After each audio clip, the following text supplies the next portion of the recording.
W- Welcoming guys to back with the scout reports again, and we're back on the defensive ends slash edge rushers. And today we're talking about we're doing the edge rushers. We've talked about a couple of these guys now, like we talked about Arvell Reeves, we talked about CJ Allen. We talked about a lot of these guys, I think, in this 2026 defensive class, especially on the edge rushers. So today we're talking about Romello Heights. He's a defensive end from Texas Tech. Games I've seen him on tape for Kent State, Kansas City State, BYU, UCF, Western Virginia, Pine Bluff, and Arizona State. The set numbers for Romello in 2025, he had a really good productive year for 2025 for Texas Tech. 9.8 sacks per game in 2025, which again, is really incredible numbers. He's 6'3", 235 pounds. His arm length is about 32, which is like one and a half, 1 4/4. His time at the combine in like 40-yard rush was 4.64. But yeah, let's talk about his strengths here. His pass, what I saw instantly on tape was his pass rush. He is an elite he's an elite at getting at the quarterback with his pass rush production, proactivity. He's just elite at being a pass rush productivity. He's elite at getting, like I said, Romello Heights is elite at getting at the quarterback. He had a fantastic 2020. He had a great 2020 last season. He had 9.8 sacks, nearly 10. Oh, he had 10 sacks and 11.5 tackles solo. Again, another thing I liked on his tape was his explosiveness. He possesses he's lightning quick. He has a great burst of energy. When he's off the ball, often he wins battles immediately around the edge. So again, you do not want to be one of these offensive-minded players on the edge because ultimately you're going to lose every time. With Romello, he's just so good at being explosive and just being so lightning quick again at the quarterback, again at the offense. Again, he can utilize himself as kind of he's kind of a technical mover as well. He can he can spin around. He can do some great spins to get at the offense, and he's great as a hand swiper. He's great, just fantastic as a hand swiper, and he kind of does like a dip in, dip out kind of thing. And he does, again, his hand usage is fantastic for an edge rusher. And then kind of he's got, like I've talked about his high end, he's got really just a consistent motor. He's consistently going at the quarterback, at the offensive line. He stands up in coverage as well. He isn't one of these guys that falls on his ass too much, which I think is good. He's really explosive off the snap, and then he can threaten people outside on the shoulder. After tackle before they can even establish any sort of rhythm, and then he can go beyond.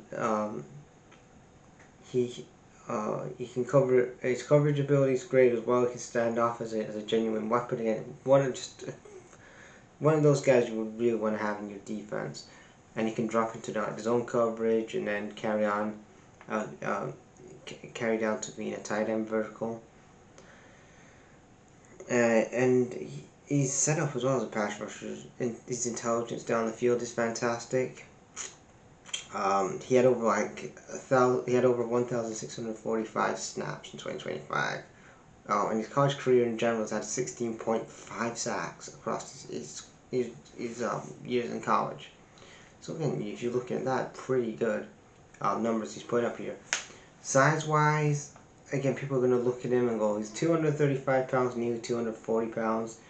If you look at him, he's very undersized for the NFL. Got a good height, but weight-wise, like 230 to 240, very undersized, especially if you're going to be an elite level edge rusher at this level. Sometimes, again, that's going to definitely go against him in the run game at NFL level. Sometimes, again, when you look at his tape, sometimes he's often struggled against disengaged from. Sometimes he struggles to disengage from offensive tackles who are open. Sometimes that he'll be just basically non-existent against he struggles to disengage from offensive tackle from a clean hand. His run defense is okay, I guess. His running game isn't the best. That's a huge concern. He doesn't really, again, his running numbers aren't the best, and it's a bit of a concern. Sometimes he gets caught inside. Sometimes he can, with his run style, get too aggressive, and ultimately he's given too many fouls and stuff like that. And then kind of one of the weaknesses here that I'm going to talk about is his age. Age is going to be a thing. Now, he's 25 in a few weeks. I'm recording this at the end of March 28th. I'm recording this on March 28th. On the 13th of April, he's 25. So when the season starts, he'll be 25 and a half when the season starts. So there's not much upside there, especially if you drafted somebody who is going to be 25 and a half. Come September. He's again not much upside there, especially at the age he's at. Especially when there's other younger guys in this edge rushing class that you can benefit from. You can get at least a good couple of years from. I'm not saying he's not a bad player and he could adapt, but again, he's undersized. I think ultimately he's a good backup option to have. Good to have on the squad rotation. His tackling technique's a bit mid as well when he's down the field. Sometimes he can arrive too high. Sometimes I saw a lot on tape where he can arrive too high against the offense. Sometimes he can miss big opportunities that can be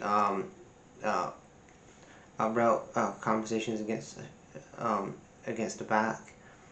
And then lastly, kind of two more things that I've put to my tape was he kind of lacks the functional length and anchor to hold points against a double team. So if an offense is double teaming him, he struggles tremendously, and he struggles to get displacement off his spot, and then offenses, especially when they see Romello's double team, they're like, oh yeah, let's just keep piling more guys on, and ultimately the defensive scheme goes out of the window at that point.